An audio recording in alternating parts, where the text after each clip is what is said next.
მოვიდა ეხლა სხვა თემაზე დავსვა შეკითხვა და დაუბრუნდა იმას, რითიც დაიწყო ქართულმა ოცნებამ. აი სამართლიანობის აღდგენაზე მინდა დავსვა კითხვა. ეხლა რომ მოვდიოდი, ფურცელიც მომცეს, რომ 19-ში ტარდება მსვლელობა, რეჟიმი უნდა გასამართლდესო და ამანაც მიბიძგა, რომ ეს შეკითხვა. ეხლა 19-ში? დიახ, 19 მაისო 14 საათზე ეს პოლიტპატიმრები და ეს ხალხი ატარებს ამას, რომ გამოვიდეს და მოითხოვოს რეჟიმის გასამართლება, რასაკვირველია კულტურულ ფარგლებში აქ ესე წერია. კითხვას რაც შეეხება პირველი ეტაპი ამ სამართლიანობის აღდგენის დასრულდა, აი მეორე ეტაპი როდის იქნება, ის ადამიანები ისევე აი ეს ჩხუბები, მე აღმაღელვა Facebook-ზე იმ დამოკიდებულებამ, რაც ამ ჩხუბმა გამოიწვია, იმ დადებითმა რეაქციებმა, რომელიც ამ ხალხის ცემას მოყვადა. ის რომ გვიანდება ეს სამართლიანობის აღდგენა, ხომ არ მოამძლავრებს ადამიანებში ამ აგრესიას და რა კეთდება ამისთვის? კარგი კითხვა დაისვა ჩემი აზრით, თუ კითხვების დღეს რეიტინგს გავაკეთებით, ყველაზე საჭირო კითხვა დაისვა ჩემი აზრით. ეს მეც ძალიან მაშფოთებს.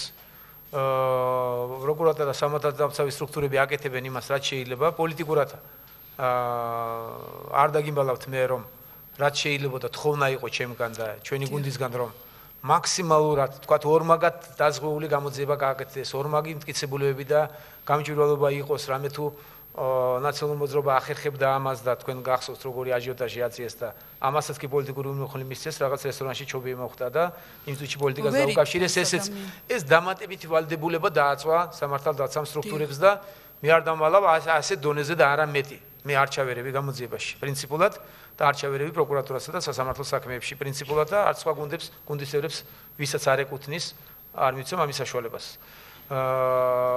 ამან ყველაფერმა იმუშავა და პროცესები გაჭიანურდა, მაგრამ ზოგი ჭირი მარგებელია კიდევ ვისარგებლებ, მაგრამ ადამიანსაც აქვს მოთმინების ზღვარი, მესმის ეს კარგად. მე კიდევ ერთხელ ვისარგებლებ შეკითხვით და მადლობას გადავუხდი საზოგადოებას ამ მოთმინებისთვის.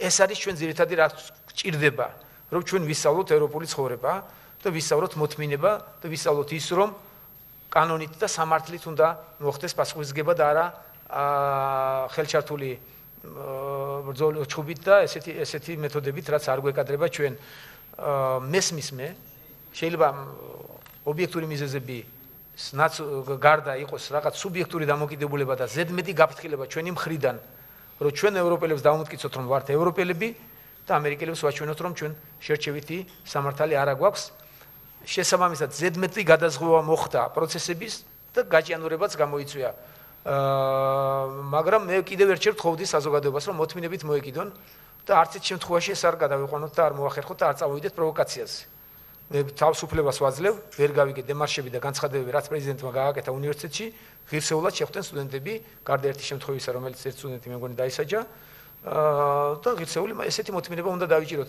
ამავდროულად თქვენი შეკითხვა აბსოლუტურად კორექტულია და კიდევ ერთხელ ვთხოვდი რომ მოვითმინოთ და დაველოდოთ რომ ეს სამართლიანად და კანონიერად ყველაფერი განხორციელდეს.